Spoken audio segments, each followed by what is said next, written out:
¿Qué es esto? Algunas personas ven un oso a la derecha y un cerdo a la izquierda. Otras, muchas otras cosas. Y aquí tienes un tronco. Y la motosierra que lo va a cortar. Parece que a la montaña no le ha sentado bien. ¡Ostras! Si había más en el suelo. Bueno, mejor vemos elefantes. Espera, no, estos son solo rocas. ¡Mira! ¡Marte! Con lo que parece otra vez un elefante. Pero es un campo de lava, no hay elefantes en Marte. Como tampoco hay caras esculpidas, pues no son más que montañas si las vemos con un ángulo diferente. Hola, bienvenido a C de Ciencia, y esto que acabas de experimentar es un fenómeno psicológico llamado pareidolia, que consiste en reconocer caras en lugares donde no las hay. La pareidolia es un signo claro de inteligencia. Es normal que aquí veas algo más aparte de nubes. Es tu inteligencia que, en un intento de reconocer cosas que te resulten familiares, algo que es necesario en nuestro día a día, se inventa las más aleatorias formas en lugares donde simplemente no hay nada de lo que vemos. Puede que tu inteligencia vea un oso y un cerdo, pero piensa que no eres la única inteligencia. Hay otras inteligencias, algunas incluso que hemos creado con la nuestra. Inteligencias que no ven osos ni cerdos, sino campos contractores con forma de pez, sobrevolados por una tortuga con cabeza de hurón, a la izquierda de un camaleón con dos antenas y una cabeza de rata en su parte trasera, pisando una musaraña. Todo enfrente de un cielo lleno de arañas. Lo que acabas de ver es una interpretación de la misma imagen que habíamos visto antes, hecha por una inteligencia artificial, programada para identificar cosas familiares, al igual que nosotros. Aquí ves una pequeña colección de algunas de las interpretaciones que ha hecho esta inteligencia artificial. Fue diseñada por Google en un intento de mejorar los resultados de las búsquedas de imágenes en su conocido buscador web. Enseñaron a la inteligencia artificial a ser capaz de reconocer cosas, lo que le permitía relacionar imágenes y encontrar fotografías parecidas a las que busca el usuario. Pero el resultado fue algo lejos de lo que uno podría inicialmente esperar, pues el programa representó las más extrañas y surrealistas imágenes, que parecían sacadas de un sueño psicodélico. Hoy en día este programa está disponible para todo el mundo y puedes pedirle que trate de identificar cosas en tus fotos. Esta inteligencia artificial se creó para facilitarnos las cosas, al igual que la gran mayoría de inteligencias artificiales que hemos creado. Están en todas partes, en tu teléfono móvil, en el ordenador, en internet, en un supermercado, en los transportes. Y no pasa nada, ¿no? Porque son inofensivas, ¿no? ¿Hay algo que temer? Bueno, no y sí, porque el pasado mes de julio la prensa mundial se hizo eco de lo que había pasado en Florida. Un conductor había muerto mientras dormía, habiendo confiado la conducción de su vehículo Tesla a la inteligencia artificial del vehículo. Una tragedia, la verdad, pero lo que la prensa no explicó es que los pilotos automáticos de los vehículos Tesla son el doble de fiables que los seres humanos. En efecto, el porcentaje de accidentes se reduce a la mitad en aquellos vehículos conducidos por inteligencias artificiales. Por lo que inofensivas no son. Sin embargo, en este caso estamos hablando de una inteligencia artificial muy simple. Fue un simple error de cálculo. De hecho, estamos lejos de conseguir imitar nuestra inteligencia en la inteligencia artificial. Más que nada porque aún no sabemos ni qué es nuestra propia inteligencia. Porque inteligencia no es solo saber conducir un coche. Es saber, por ejemplo, qué es lo que está bien y lo que está mal. Es saber amar y odiar. Es saber que tú existes. Y saber que no eres el único que lo sabe. Pero no nos alejemos del caso de Tesla. Imagínate que tú trabajases por la empresa de Elon Musk, más concretamente como programador de software. Estás tú programando el vehículo, cómo se comportará, y de golpe se te ocurre la siguiente duda. ¿Qué tendría que hacer el coche si de golpe estuviese enfrente de dos personas?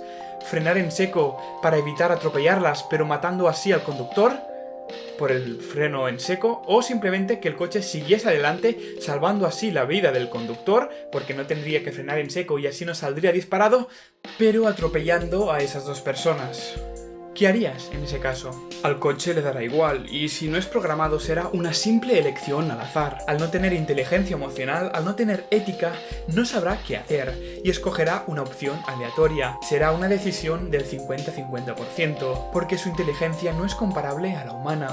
Pero tú, que programarás el coche, sí que tendrás la elección. ¿Matarás a una persona para salvar la vida de dos? Esta pregunta es una variante de un famoso dilema mental llamado el problema del tranvía, diseñado por el filósofo Philippa Foot. Hay muchas variantes del dilema, y yo hice una encuesta en mi cuenta de Twitter para que veas cómo somos los seres humanos. La pregunta era la siguiente: si arrojando a una persona a una vía pudieses detener un tren que se dirige hacia dos personas atadas, ¿qué harías? Y los resultados aquí los tienes. opciones. Votó muchísima gente, más de 2000 personas, pero prácticamente hubo un empate. Conclusión, pues que ambas opciones nos parecen igual de poco éticas. En una opción tú eres quien mata a la persona directamente y sí, salvas a 2 personas, pero matas a una. Y en la otra, si bien no matas a nadie directamente, sí que matas a 2 indirectamente porque podrías haber evitado su muerte. Lo más interesante aquí, sin embargo, es ver cómo los resultados de la avanzada inteligencia humana se parecen tanto a los de una simple inteligencia artificial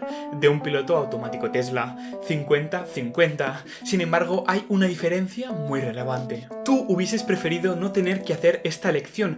Nos resulta incómodo tener que responder a esta pregunta y más aún imaginarnos en esta situación. Sin embargo, a una inteligencia artificial esto le daría igual. Y esto es porque tú eres consciente de tu existencia y de la de los demás. Algo que las inteligencias artificiales aún no son capaces de hacer. Al menos por el momento. Este es el Z3, fue la primera máquina programable y completamente automática, características usadas para definir a un ordenador, por lo que se la considera la primera computadora de la historia. Tenía una memoria con espacio para 64 palabras, y para que te hagas una idea de su velocidad de procesamiento, tardaba tan solo 3 segundos en hacer una multiplicación, y pesaba 1 tonelada. Hoy en día un teléfono móvil es capaz de hacer 10 a la 12 cálculos por segundo. Ah, y pesa 100 gramos. Y esto nos lleva a la ley de Moore, que fue formulada por el creador de Intel. Esta famosa ley predice que cada 2 años se duplica el número de transistores que caben en un microprocesador, pues cada vez se consiguen hacer más pequeños. Y dado que los transistores son los encargados de procesar los datos informáticos, esta ley implica que cada vez los ordenadores son más potentes, pero a la vez más pequeños y más baratos. Hasta ahora la ley de Moore se ha cumplido, y aunque quizá deje de cumplirse, pues ya se está llegando al límite físico, dado que los transistores ya son poco más grandes que un átomo, siempre podremos construir ordenadores más grandes, y además está la computación cuántica que llegará en las próximas décadas, que incrementará notablemente la eficiencia de los ordenadores. En todo caso, cada vez tendremos ordenadores más poderosos. Tenemos ahora mismo en nuestro bolsillo una máquina muchísimo más potente que la que tenía la nave que llevó a la humanidad a la superficie de la Luna. Pero este incremento progresivo de la capacidad computacional puede ser visto desde otro punto de vista. Nuestro cerebro realiza un número de operaciones por segundo para que podamos ser inteligentes,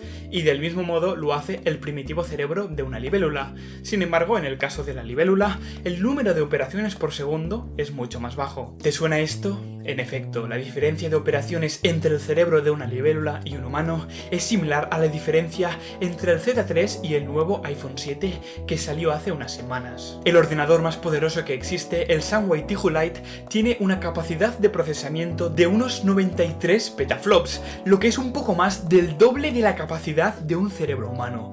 40 petaflops, 40.000 billones de operaciones por segundo. Así pues, ¿podemos afirmar que ya hemos creado una inteligencia artificial más inteligente que nosotros mismos?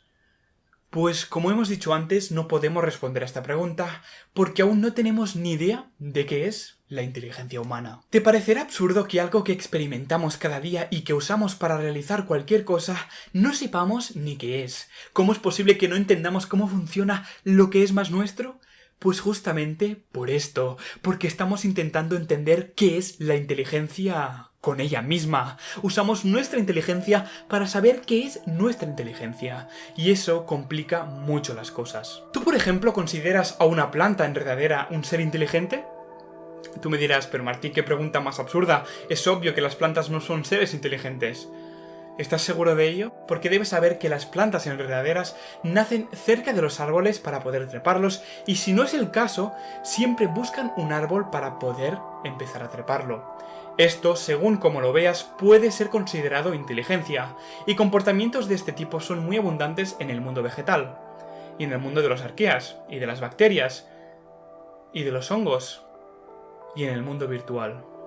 Para que lo entiendas mejor, veamos unos cuantos algoritmos genéticos. Estos no son más que pequeños programas diseñados para aprender a hacer algo que les digas. A este, por ejemplo, se le programó de tal forma que el tocar la bola le produjese dolor, por lo que poco a poco intenta evitar la bola. En cada generación la inteligencia artificial aprende algo y poco a poco va acumulando conocimientos, cada vez es más ágil hasta que finalmente aprende lo que es saltar. Sigue siendo torpe, pero tras muchas más generaciones aprende a saltar correctamente, sin tocar más la bola. Ha aprendido a saltar gracias a que es inteligente.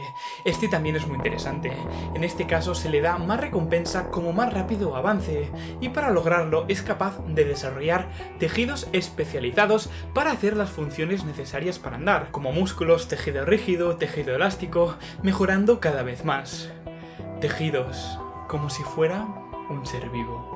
Hay algunos programas que te permiten crear tu propio algoritmo genético, diseñado por ti, como este por ejemplo que tendrás en la descripción, con el que mediante una serie de puntos y rayas puedes crear los huesos y los músculos del que será tu algoritmo genético. Puedes diseñarlo como tú quieras, no hay límites, y puedes incluso decirle qué quieres que aprenda, como en este caso que está aprendiendo a correr. Una vez lo construyas puedes darle vida. Empezará siendo muy torpe, y habrá más de uno, pero solo el más eficiente sobrevivirá a la siguiente generación. Generación tras generación irán mejorando y pese a ser auténticos inútiles al principio, acabarán siendo lo mejor que se podría ser con esa forma. Han aprendido a andar, han aprendido en unos segundos lo que los humanos tardamos años. Los algoritmos genéticos, aparte de tener un montón de aplicaciones prácticas, nos sirven para poder ver lo primitiva que es hoy en día la inteligencia artificial, pero también para darnos un toque de atención acerca del potencial que tiene esta tecnología. Quizá hoy simplemente aprenden a andar, pero quizá dentro de 10 años aprenden a engañarnos. No tenemos ni idea de si algún día vamos a poder recrear la consciencia en una inteligencia artificial. Físicos y neurólogos no tienen ni idea de cómo hacerlo, aunque poder se puede seguro, porque si la selección natural lo ha hecho una vez, se puede hacer otra. Quizá no seamos nosotros quienes lo hagamos, quizá sea la misma inteligencia artificial. Hoy aprende a caminar, mañana a programar y mañana pasado a pensar. Podríamos pensar que hasta que la inteligencia artificial no alcance la consciencia, no supondrá ningún tipo de peligro para los seres humanos, pero esto es totalmente erróneo. Imagínate, por ejemplo, que dentro de unos años programamos una inteligencia artificial mucho más inteligente que nosotros, pero sin consciencia, para que construya más inteligencias artificiales. Esa inteligencia que podría parecer totalmente inofensiva para los humanos, no lo sería tanto de inofensiva. Su misión sería crear más inteligencias artificiales, y si algo como un ser humano se interpusiera en su camino, lo tendría que apartar. Y recordemos que sería varias veces más inteligente que nosotros. Quizá no tendría conciencia, pero sí una misión, como un virus por ejemplo, y no dudaría en exterminar a la especie humana entera con tal de seguir con lo que le habían programado. No obstante, este no es el único problema que acarrea la inteligencia artificial, porque hay otro, y es que podría convertir en un completo inútil a su mismo creador, a nosotros. En mi último vídeo, por ejemplo, el del precio de nuestra supervivencia, dije que en la Segunda Guerra Mundial habían muerto 80.000 millones de personas, cuando realmente solo murieron 80 millones. Pues bien, yo puedo cometer ese error porque soy humano, me lo podéis permitir. Sin embargo, a una inteligencia artificial no se le podría permitir. Yo tengo excusa porque soy humano y me puedo equivocar, pero una inteligencia artificial no. Estás viendo Sunspring, una película como cualquier otra, pero cuyo guión fue escrito por una inteligencia artificial. La trama, los diálogos, escenarios, vestuarios, todo, absolutamente todo lo que ves y escuchas fue escrito por una inteligencia artificial. Obviamente la película fue interpretada por personas que decían y hacían lo que les decía el guión. No ganó ningún Oscar, pero la película tiene sus momentos buenos y la trama tiene cierto sentido, como si lo hubiera hecho un niño de 10 años. Poco a poco la inteligencia artificial va cumpliendo años. ¿Y sabes cuánto tarda un grupo de personas en escribir un guión como este? Meses. ¿Y sabes cuánto tardó la inteligencia artificial? Unos segundos. Y no solo amenazan a los guionistas, obviamente, amenazan a todo el mundo. Camiones que se conducen solos, robots que cocinan mejor que personas, algoritmos que resumen libros enteros y artículos en cuestión de segundos, granjas completamente automatizadas y un largo etcétera. Que llegue al 100% de los oficios tan solo es cuestión de tiempo. De hecho, la canción que estás escuchando ahora mismo está hecha por una inteligencia artificial. Bonita, ¿eh? Dentro de unos años los seres humanos no serviremos para nada. Es más, puede que incluso seamos un estorbo. Y ya sabemos qué opina la inteligencia artificial sobre los estorbos. Aunque a lo mejor no seamos inútiles del todo, el no tener que trabajar para sustentarnos nos permitiría tener mucho más tiempo libre para pensar. Hace pocos siglos inventamos las primeras máquinas que por primera vez nos dieron tiempo para pensar y se produjo la primera revolución científica. Pasaron menos de 60 años entre la llegada al Polo Sur y el primer alunizaje.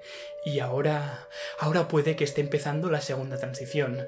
Si esta inteligencia artificial se maneja con sentido común, podremos crear una sociedad ideal en la que no sea necesario nada. Cada persona podrá disponer de todo su tiempo para hacer lo que quiera. Si la revolución de hace unos años fue enorme, imagínate lo que podríamos lograr con toda la humanidad libre para pensar. Y además, con la ayuda de una inteligencia artificial que quizá llega a ser más inteligente que nosotros. Lo que no tiene que ser nada malo. La inteligencia artificial es de lo mejor que le ha pasado a la humanidad en toda su historia. La evolución nos ha creado a nosotros y al fin y al cabo no somos tan malos. Podemos hacer lo mismo con los robots. Y lo mejor de todo es que puede ser que en este camino para conseguir crear una inteligencia artificial igual o superior a nosotros, logremos algo más importante: entender de una vez por todas nuestra propia inteligencia. Muchas gracias por ver el vídeo. Y adiós.